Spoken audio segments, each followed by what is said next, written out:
अकेला लड़ रहा हूं भ्रष्टाचार के खिलाफ। टीएमसी ने बंगाल को कैसे तबाह किया है वो है वही जो राम रसी राठा। यहाँ गांधी परिवार आया है क्या?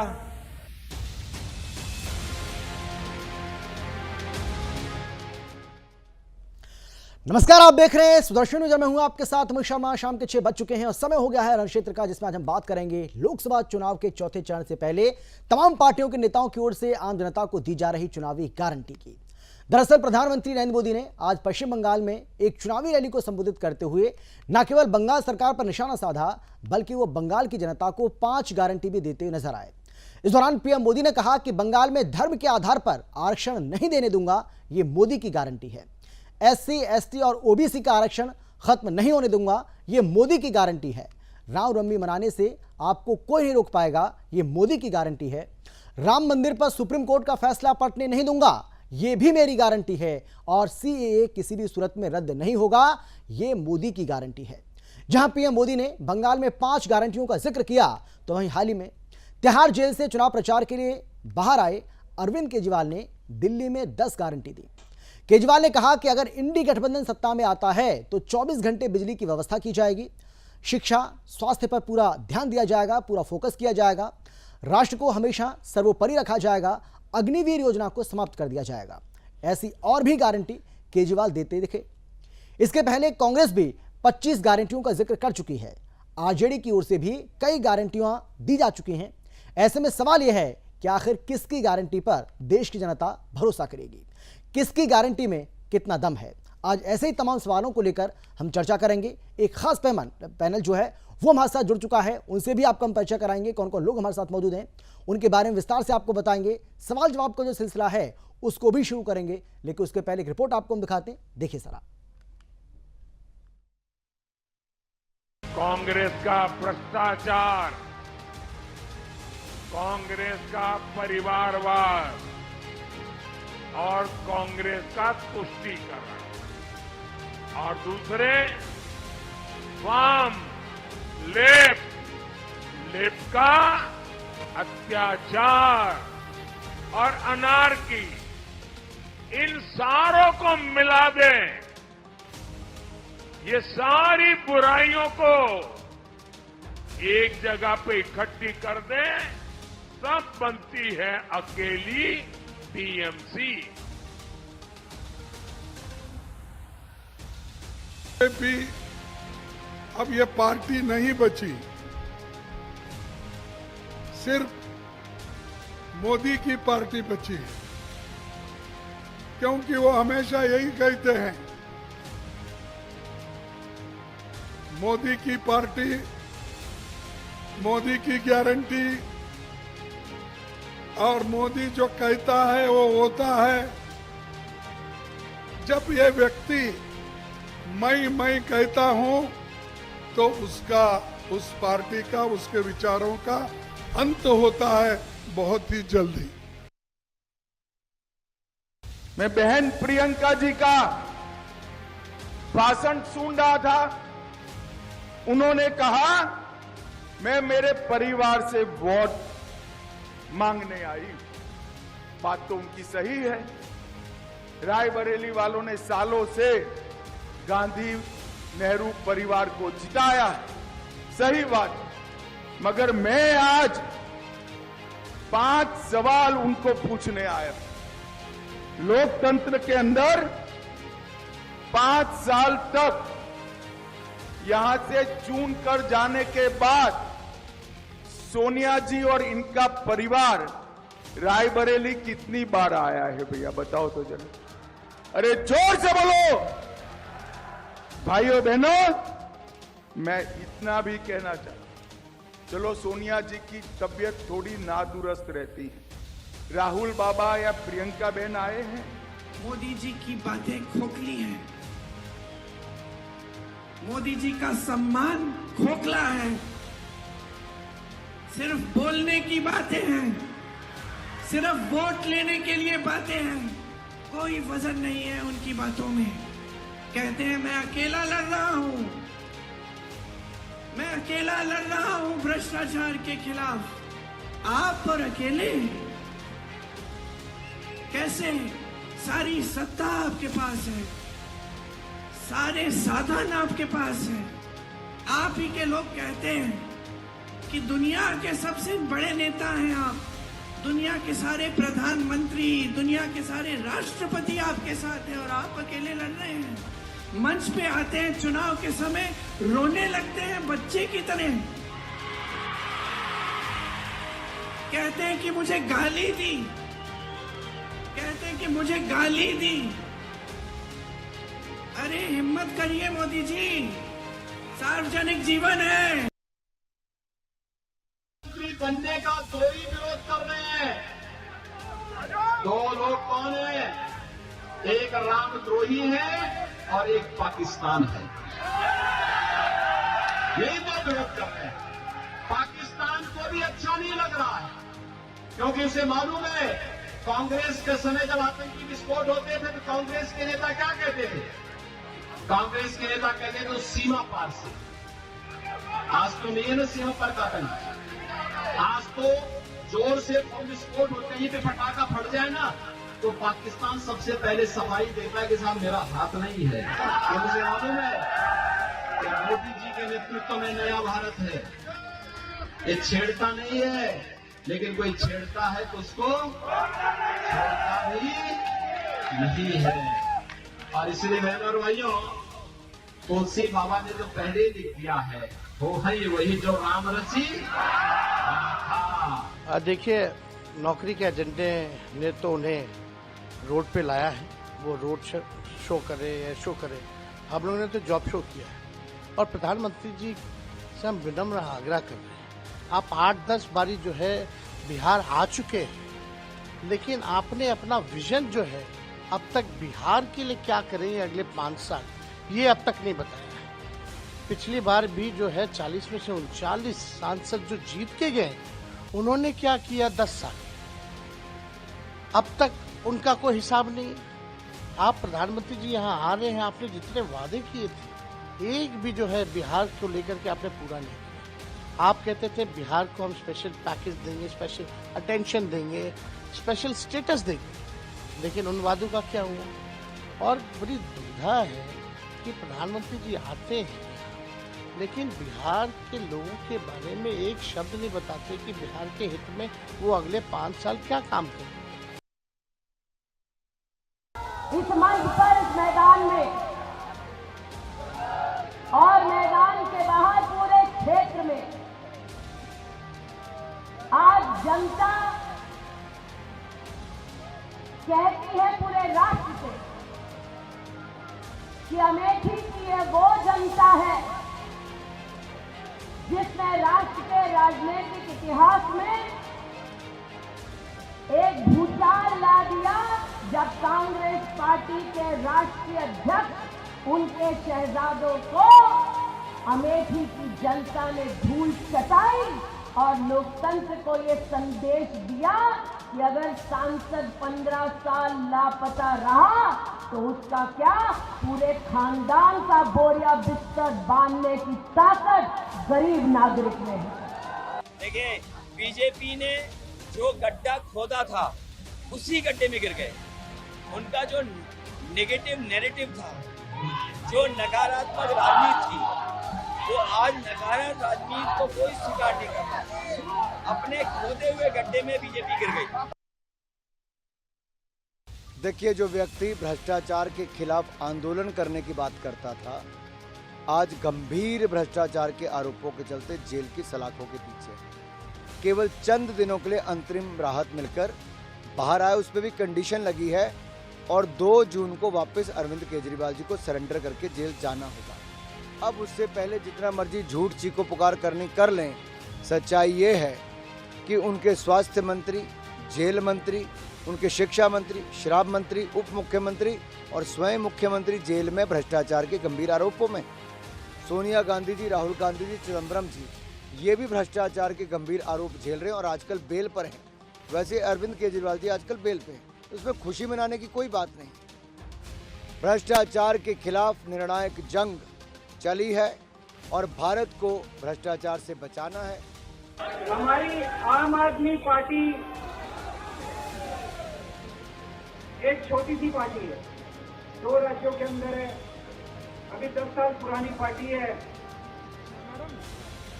हमारी पार्टी को कुचलने में, खत्म करने में प्रधानमंत्री जी ने कोई कसर नहीं छोड़ी। एक साथ हमारी पार्टी के 4 टॉप के नेता जेल भेज दिए। अरविंद केजरीवाल, मनीष सिसोदिया, संजय सिंह, सत्येंद्र जैन।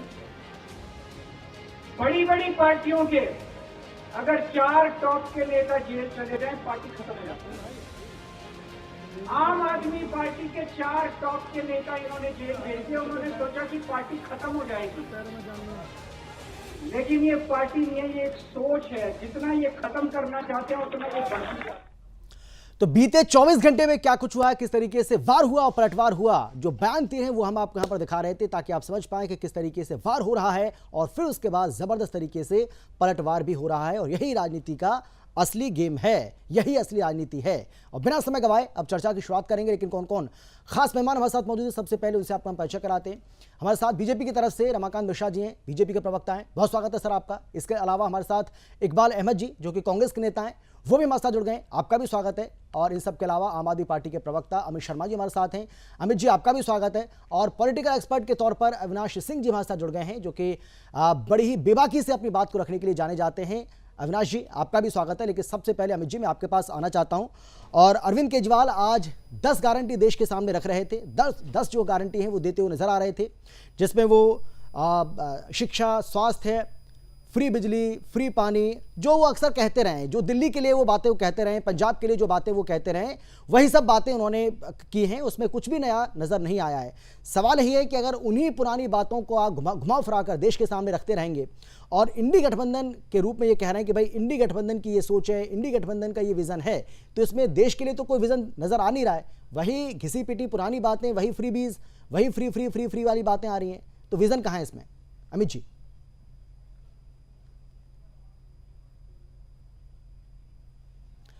अमित जी आपने म्यूट कर रखा है, इसको अनम्यूट करिए प्लीज। हाँ आपने म्यूट कर रखा है, उसके बाद आप बोलिए। हाँ अब बोलिए। देखिए हमारी अरविंद जी की कोई घिसी पीटी मैनिफेस्टो नहीं है, कोई उनका पुराना कोई विकल्प नहीं है। दिक्कत यह है कि आम आदमी पार्टी काम करने के लिए सरकार बनाई थी, देश में सरकार, दिल्ली में सरकार प्रचंड बहुमत से लेकर के आई थी दिल्ली की जनता के लिए काम करने के लिए, और देश में भी अपना चुनाव लड़ रही है, लोकसभा चुनाव लड़ रही है, तो देश में भी अपना काम करने के लिए हमारे मैनिफेस्टो के अंदर काम दिखाई देता है। उसमें बेटी बहनों को इज्जत सम्मान दिया जाता है, उसमें बेटी बहनों को फ्री बस का यात्रा दिया जाता है, बिजली पानी गरीबों के लिए फ्री दिया जाता है, स्वास्थ्य शिक्षा के ऊपर ज्यादा फोकस किया जाता है। और देश को चाहिए क्या? देश मैं बता देता हूं ना, एक मिनट अमित जी आप पूरी बात रखिएगा प्लीज। मैं एक बार बता देता हूं ना आप कि मैं ऐसा क्यों कह रहा हूं। मैं ऐसा इसलिए कह रहा हूं, 24 घंटे बिजली देने की वो बात कर रहे हैं, वो दिल्ली में भी कहते रहे ये बात, हरियाणा में भी कहते रहे, पंजाब में भी ये बात वो कहते रहे। वो शिक्षा की बात कर रहे हैं, वहां भी वो बात करते हैं, स्वास्थ्य की वो बात कर रहे हैं, ये बात वो पहले भी करते रहे। वो कह रहे हैं राष्ट्र सर्वोपरि, तो वो तो दिल्ली के संदर्भ में भी वो लगातार वो बातें करते रहे जब से बीजेपी का दबाव बना है। जब आपको पता है कि भाई देश के ऊपर रखना पड़ेगा, सबसे ऊपर आपको, अगर देश को आप धोखा देंगे तो फिर आपकी जो चुनावी राजनीति है ना वो खतरे में पड़ जाएगी। तो अरविंद केजरीवाल को ये बात समझ आ चुकी है, तो वो इसलिए कह रहे हैं कि राष्ट्र सर्वोपरि रखेंगे। इसके अलावा वो ये कह रहे हैं कि अग्निवीर योजना को समाप्त करेंगे। मतलब मुझे ऐसा लग रहा है कि इसमें मोदी विरोध ज्यादा है। मोदी की जो नीतियां हैं, मोदी सरकार की ओर से जो नीतियां बनाई गई हैं, वो इसमें नजर आता है। भाई देश के लिए अरविंद केजरीवाल कोई विजन नहीं दे पाए, सिर्फ मोदी विरोध वो कर रहे हैं, मुझे ऐसा लग रहा है।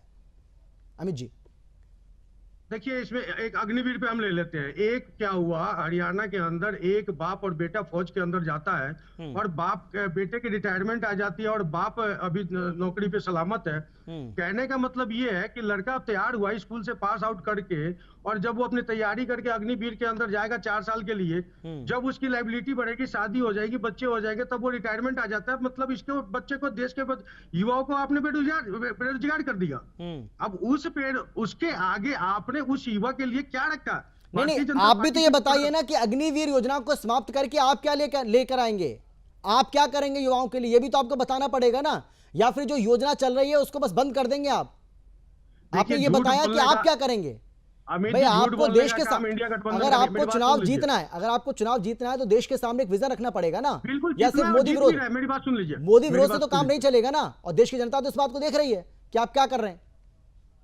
देखिए, इंडिया गठबंधन का एक मनोसंकल्प है कि हम संकल्प के अंदर युवाओं के लिए जो बेरोजगारी 10 साल के अंदर भारतीय जनता पार्टी ने जो जुमले की सरकार और हिंदू मुस्लिम की विभाजन की बात करते करते आज वो भ्रष्टाचार पे आ रहे हैं, और पूरब से लेकर पश्चिम तक जितने भ्रष्टाचारी है वो भारतीय जनता पार्टी में आ जाती है। तो कहने का मतलब ये है कि हमारा काम ये नहीं है, आप ये टारगेट कर देते हो भारतीय जनता पार्टी। और मैं बता देता हूँ, भारतीय जनता पार्टी से केवल इंडिया गठबंधन खिलाफ नहीं है, भारतीय जनता पार्टी के अंदर एक बहुत बड़ा विरोध भी है। जैसे सारे मुख्यमंत्री का पद छीन लेना और एक ग्राम पंचायत जीते हुए को आप मुख्यमंत्री बना देना, पहले बार एमएलए बना उसको मुख्यमंत्री बना लेना, शिवराज सिंह चौहान, वसुंधरा राजे। चलिए ठीक है, इसको लेकर चर्चा हम कर चुके हैं, इसको लेकर चर्चा हम कर चुके हैं। अमित जी, मैं लौटूंगा आपके पास, मैं आऊंगा आपके पास। बिल्कुल रमाकांत जी, आज पीएम मोदी की ओर से भी 5 गारंटी दी गई है बंगाल में, जिसमें पहली गारंटी वो दे रहे हैं कि धर्म के आधार पर आरक्षण नहीं देने दूंगा, ये मोदी की गारंटी है। SC ST OBC का आरक्षण खत्म नहीं होने दूंगा, ये मोदी की गारंटी है। रामनवमी पर किसी तरह की कोई पत्थरबाजी नहीं होगी, आप रामनवमी का जो त्योहार है बड़े प्यार से आप मना पाएंगे, इस बात की गारंटी मैं देता हूं।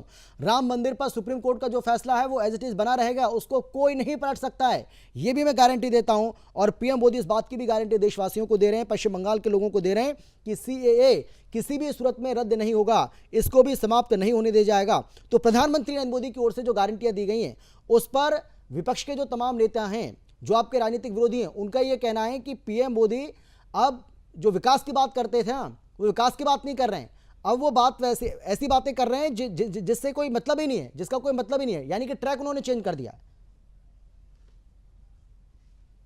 हमने तो कभी छोड़ी नहीं जी, हमने तो कभी पटरी पर से इस तरह की बातें कहीं उतारी ही नहीं हमने। 2014 में जिस विजन को लेकर के हम आए, आज 2024 के अंदर में भी हमने 25 साल, अगले 25 साल का विजन देश के लिए हम लेकर के आए, जो जनता के सामने में है। 10 साल का हमारा ट्रैक रिकॉर्ड है, जो कि हमने जो रिपोर्टिंग की है जनता को, वो हम लोगों के सबके सामने में है। इसमें कहीं तो छुपाने वाली तो कोई बात ही नहीं। दूसरी बात, जनता का विश्वास जिस तरह से मोदी जी के ऊपर में बना हुआ है, मोदी जी गारंटी शब्द अगर यूज नहीं भी करेंगे तो मुझे लगता है जब जनता इस चीज को समझ रही है कि जनता जो मोदी जी ने कहा वो बिल्कुल अक्षरशः सत्य होगा और उसके ऊपर में अमल किया जाएगा। अब यहाँ पर दिल्ली के मुख्यमंत्री जी अभी भाषण बहुत दे रहे थे, अभी अमित शर्मा जी भी बहुत उनको बढ़ चढ़ करके जो है दिल्ली की बारे में बात कर रहे थे। मुझे लगता है जो कि अरविंद केजरीवाल जी और किसी चीज की गारंटी दें या ना दें, शिक्षा की गारंटी दें ना दें, स्वास्थ्य की गारंटी दें ना दें, दिल्ली वाले को शुद्ध जल मिले या ना मिले, लेकिन एक भ्रष्टाचार की गारंटी जरूर दे करके जाएंगे। ये मुझे लगता है 2024 ही नहीं, जिस दिल्ली ने इनको राजनीतिक पटल देने का काम किया, उसी दिल्ली को इन्होंने बेड़ा गर्क करके रख दिया। आपने देखा होगा शिक्षा के अंदर में विद्यार्थियों के पास न कलम है, न किताब है, न बस्ते हैं। एक रूम के अंदर में 150-150 छात्र है। ये तो हाल है आपका शिक्षा का। स्वास्थ्य के अंदर में आपने जैसे देखा, जो कोरोना समय में भी हमने देखा जो किस तरह से ऑक्सीजन के लिए मारामारी चल रही थी और इनके पास उनके स्टोरेज करने के लिए, उनके ट्रांसपोर्टेशन के लिए इनके पास कोई संसाधन नहीं था, जिसके लिए उन्होंने कोई इनिशिएटिव नहीं लिया। अमित शाह जी जब गृह मंत्री जी खुद इस चीज को इनिशिएट दिए, तब जा करके दिल्ली की व्यवस्थाएं सुदृढ़ हुई। आज 2024 के अंदर में अरविंद केजरीवाल किस विजन के साथ आए? आज अगर उन्होंने मुफ्त बिजली की अगर बात करी, 200 यूनिट बिजली की, तो मैं तो कह रहा हूं कि दिल्ली के अंदर में इन्होंने पेंशन बंद कर दिया, दिल्ली के अंदर में इन्होंने राशन कार्ड नए पन्ना बंद कर दिया। अभी पाइपलाइन के अंदर में कम से कम 50 लाख ऐसे उपभोक्ता हैं जिनका राशन कार्ड नहीं बना। आप वही चीज देखेंगे, पेंशन कम से कम 10 लाख से ऊपर ऐसे हमारे माता बहनें जो वृद्ध हो चुकी है, उनका पेंशन इन्होंने बंद करके रखा हुआ है। तो किस विजन के साथ आ रहे हैं? तो मुझे लगता है जो कि जिस तरह से इन्होंने भ्रष्टाचार को, ये कह रहे थे जो हमारे शीर्ष नेता को इन्होंने अंदर कर दिया। आप एक चीज बताइए, क्या न्यायालय से भी कोई ऊपर है क्या? इनके सत्येंद्र जैन, इनके सिसोदिया, इनके संजय सिंह, खुद अरविंद केजरीवाल जी आज 1 जून तक ये अंतरिम जमानत पर हैं। 2 जून को इनको सरेंडर करना पड़ेगा। तो कहीं ना कहीं सुप्रीम कोर्ट हो या न्यायालय हो, इस चीज को सुनिश्चित कर चुकी है क्योंकि कहीं ना कहीं अरविंद केजरीवाल की भ्रष्टाचार में भागीदारी है। और ये 2024 के अंदर में आप समझ सकते हैं देश की जनता इसको माफ करने वाली नहीं है। ये मैं नहीं कह रहा हूं, ये गारंटी है और ये गारंटी निश्चित तौर पर मुझे लगता है जनता का आशीर्वाद जिस तरह से 2024 के अंदर में, चाहे 2014, 19 और 2024 में जनता एनडीए को की सरकार बनाने जा रही है, निश्चित तौर पर इस चीज को भी ध्यान में रखेगी। ठीक है, क्योंकि अमित जी एक शब्द जल्दी से नाना इंडी गठबंधन के अंदर में आपने देखा होगा नाना पटोले जैसे नेता ये क्या कह रहे हैं, जो कि श्री राम मंदिर जब हमारी जब सरकार बनेगी तो श्री राम मंदिर का शुद्धिकरण करेंगे। ये हाल है इनका, तो मुझे लगता है जनता जरूर जवाब देगी, ये छोड़ेगी नहीं जनता। बिल्कुल बिल्कुल। इकबाल अहमद जी, भाई गारंटी तो कांग्रेस पार्टी भी दे रही है, अपने मैनिफेस्टो में कांग्रेस पार्टी की ओर से 25 गारंटियों का जिक्र किया गया है, लेकिन ऐसी गारंटी तो 2019 में भी आपने दी थी और बहुत सारी बातें आपने कही थी, लेकिन 2019 में कांग्रेस पार्टी की गारंटियों पर देश की जनता ने भरोसा नहीं किया था। अब 2024 में कैसे उम्मीद करें? देखिए, कांग्रेस पार्टी ने जो 2019 में गारंटी दी थी तो जनता झूठ के बहकावे में आ गई 19 में, और वो झूठ जो है अब ये 24 में सब खुल चुका है, जनता सब जान चुकी है। बेरोजगारी चरम सीमा पे है। राहुल गांधी ने कहा है कि 30 लाख नौकरी 15 अगस्त को दी जाएगी, उस दिन घोषणा हो जाएगी कि 30 लाख नौकरियां जिस जिस विभाग में खाली हैं उन लोग को दी जाएगी। ये गारंटी है, ओरिजिनल गारंटी। ये थोड़ी ना गारंटी है कि आप एनआरसी हटा दोगे कि नहीं हटा दोगे, हम आरक्षण हटा देंगे नहीं हटा देंगे। अरे ये संविधान का हिस्सा है, आप कैसे कह सकते हो कि हम हटाएंगे नहीं हटाएंगे? जो चीजें संविधान में आ चुकी हाँ, तो संविधान नहीं, धर्म के आधार पर आरक्षण देना भी तो संविधान में नहीं है ना। संविधान में कहाँ लिखा है कि आप धर्म के आधार पर आरक्षण दो? अगर संविधान की आप बात करोगे तो आप फंसोगे भाई। वही तो बात कह रहे हैं पीएम मोदी भी। आप धर्म की बात कर रहे हो, हिंदू मुसलमान की बात कर रहे हो, आप हटाओ हिंदू मुसलमान के बारे में। अरे कर्नाटक सरकार ने SC ST OBC का जो अधिकार है, क्या उसमें डाका नहीं डाला है?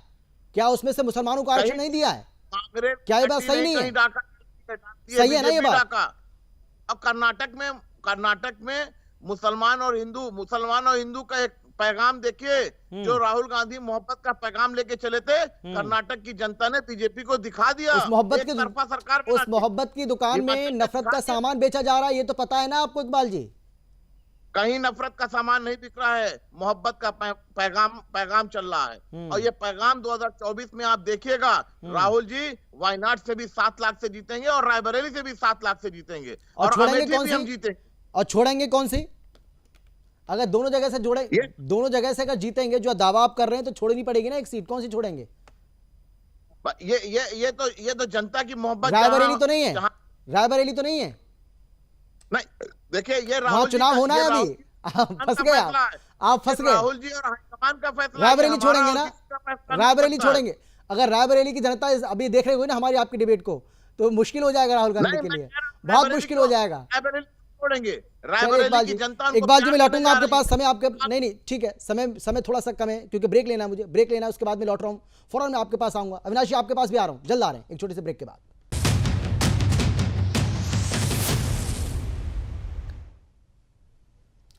तो बिल्कुल चुनावी बाजार में गारंटियां बेची जा रही हैं, चर्चा इसी को लेकर कर रहे हैं। तमाम जो पार्टी हैं, तमाम पार्टी के जो नेता हैं, वो इस बात का दावा कर रहे हैं कि हमारी गारंटी ये है, हमारी गारंटी ये है। जहां कांग्रेस पार्टी 25 गारंटी दे रही है, तो वहीं आम आदमी पार्टी की ओर से 10 गारंटी दी जा रही हैं। प्रधानमंत्री नरेंद्र मोदी भी 5 गारंटी आज पश्चिम बंगाल में देते हुए नजर आए। आरजेडी की ओर से भी गारंटी दी जा रही है। यानी कि तमाम पार्टियां हैं, तमाम पार्टियों के नेता हैं जो ये कह रहे हैं कि गारंटी हम देते हैं, लेकिन सवाल है कि किसकी गारंटी पर भरोसा किया जाए। और जनता जो है, क्योंकि आने वाले 4 फेजेज, 3 फेज का चुनाव हो चुका है, अभी 4 चरण बाकी हैं। इन 4 चरणों में देश की जनता किसकी गारंटियों पर ज्यादा एतबार करेगी, ज्यादा भरोसा करेगी, चर्चा इसी को लेकर कर रहे हैं। इकबाल जी मैं चाहता हूं अगर जल्दी से आप जवाब दे पाएं, क्योंकि थोड़ा सा जवाब मिल जाए तो अच्छी बात है। पैनल में जितने भी लोग हैं वो भी जानना चाहते हैं कि राहुल गांधी अगर वायनाड या रायबरेली दोनों जगह से जीत के चले जाते हैं, मान लेते हैं हम कि दोनों जगह से वो जीत गए, भारी बहुमत से जीत जाते हैं, लेकिन छोड़ेंगे कौन सी सीट? रायबरेली होगी क्या वो सीट?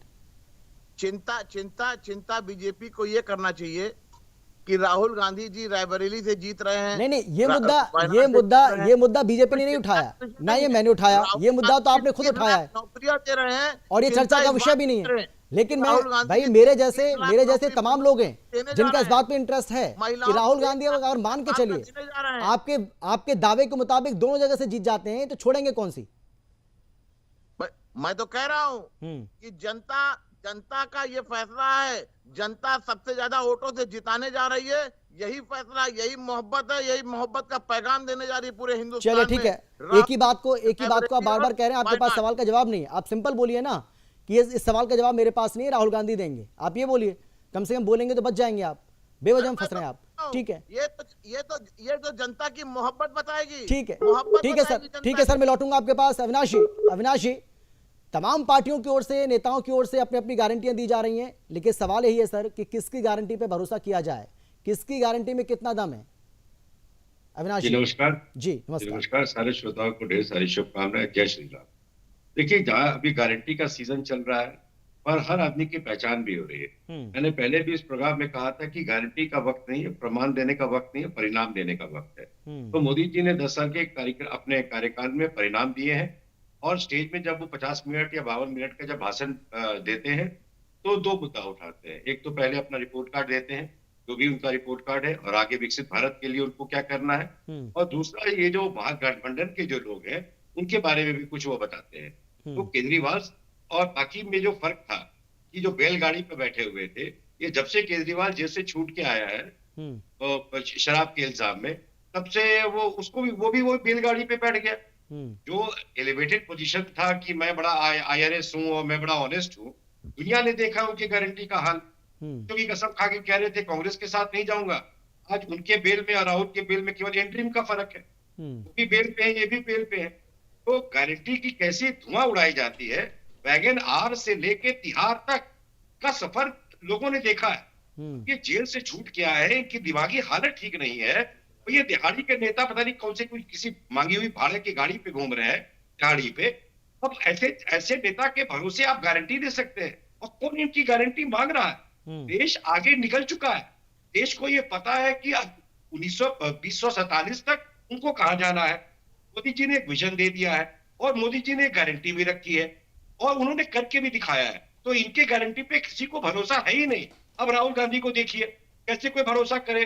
इटली की उनके पीछे क्या है पता नहीं, पिताजी कब्र में करा रहे हैं और क्या ना वो जन्म पहल देते हैं। कौन सी गारंटी?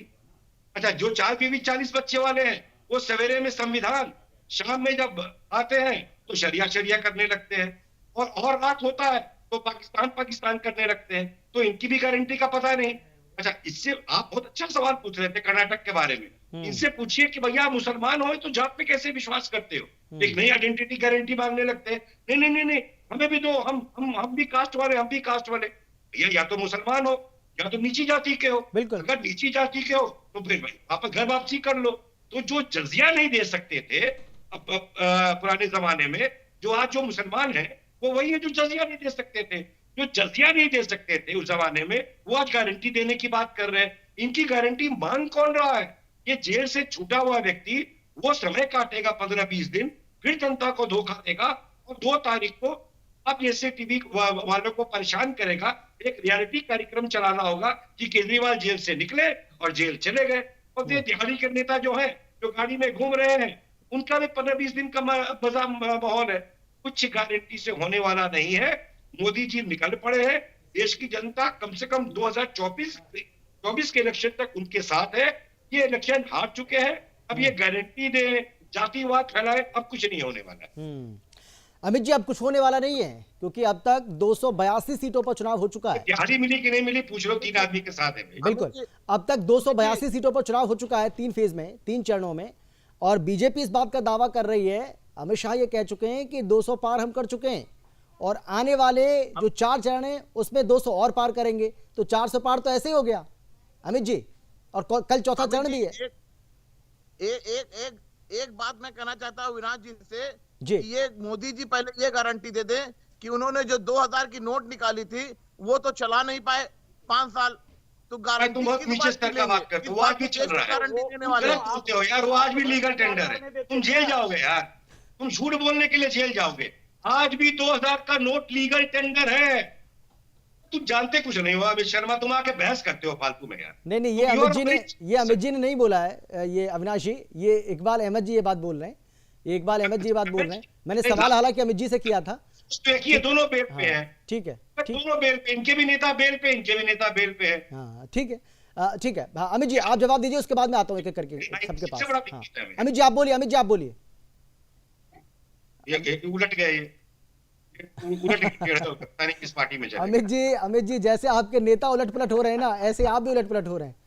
इनका अमित शर्मा दो जगह काहे लिख के आ रहा है? अच्छा। नहीं वो हाँ मैं अमित शर्मा दो हो गए ना, एक आम आदमी पार्टी से। मैं कह रहा हूं, मैं ट्रेवल में हूं, मैं माफी चाहता हूं, मेरी नेटवर्क आ जा रही है। अच्छा बोलिए, हाँ आप बोलिए अमित जी बोलिए।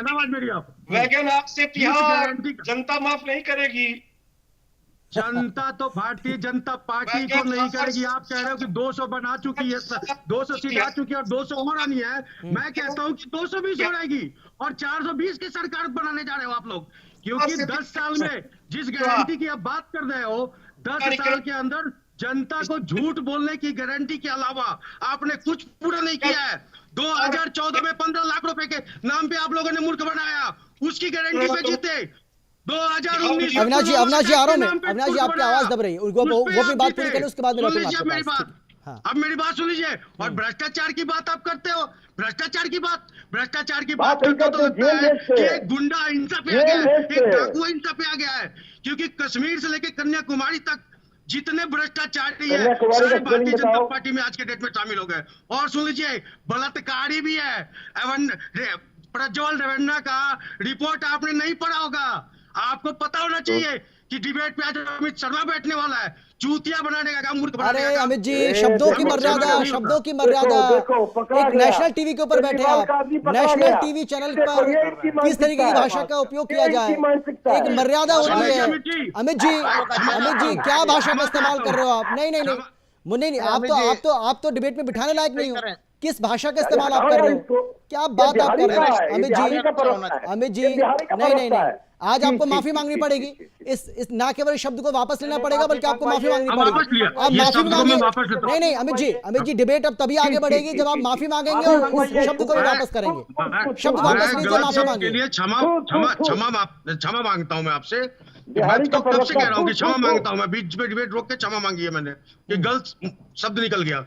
अब दूसरी बात, आपने उस पार्टी को, उस नीतीश कुमार को अपने खेमे में लेने में कामयाब हो लिए। जो नीतीश कुमार जी बड़े सदन में, मैंने थोड़ी सी गलती बात बोली, आपने क्षमा मंगवाया, मैंने मांगी भी, लेकिन जिसके लिए नहीं इसको थोड़ी मत बोलिए अमित जी, ये थोड़ी नहीं है, ये बहुत ज्यादा है Amit ji. National TV channel के ऊपर डिबेट हो रही है और वहां पर आप ऐसे अमर्यादित भाषा का इस्तेमाल कर रहे हैं, आप गाली देकर बात कर रहे हैं। इसको हल्के में मत लीजिए अमित जी। रमाकांत जी जवाब दीजिए। आपने नीतीश कुमार को लिया, आते हैं हो गया अमित जी आपके पास। हाँ हो गया आपका। अमित जी मैं बता दूं आपको, इनके पास ना कोई विजन है, ना कोई कुछ है, कोई गारंटी है, कुछ नहीं है। क्योंकि उसकी वजह है, क्योंकि जनता इनको, जब दिल्ली के अंदर में ये आए थे तो इन्होंने कांग्रेस के विरुद्ध ही सब कुछ काम किया था। आज उसी कांग्रेस के साथ इन्होंने हाथ मिला लिया। आज आपने देखा होगा लखनऊ की रैली में समाजवादी पार्टी और कांग्रेस और इनके साथ अरविंद केजरीवाल भी जो है मंच शेयर करने की कोशिश कर रहे थे। तो मुझे लगता है कि भ्रष्टाचारी का तरह से एक मंच के ऊपर में जमावड़ा हुआ है, एक मंच के ऊपर में जमावड़ा हुआ है, जो कि कहीं ना कहीं जनता भी समझ रही है। और इनका गठबंधन देखिए, इनका गठबंधन से लेके 2024 तक आपने, ठीक है सर, समय मेरे पास नहीं है।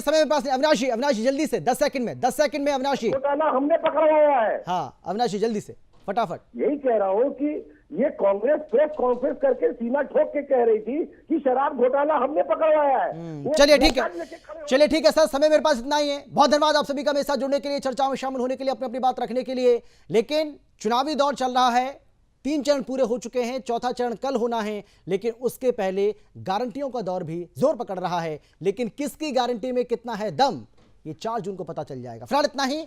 देश और दुनिया की बाकी खबरों के लिए आप देखते रहिए सुदर्शन न्यूज। जय हिंद। मैं अकेला लड़ रहा हूं भ्रष्टाचार के खिलाफ। टीएमसी ने बंगाल को कैसे तबाह किया।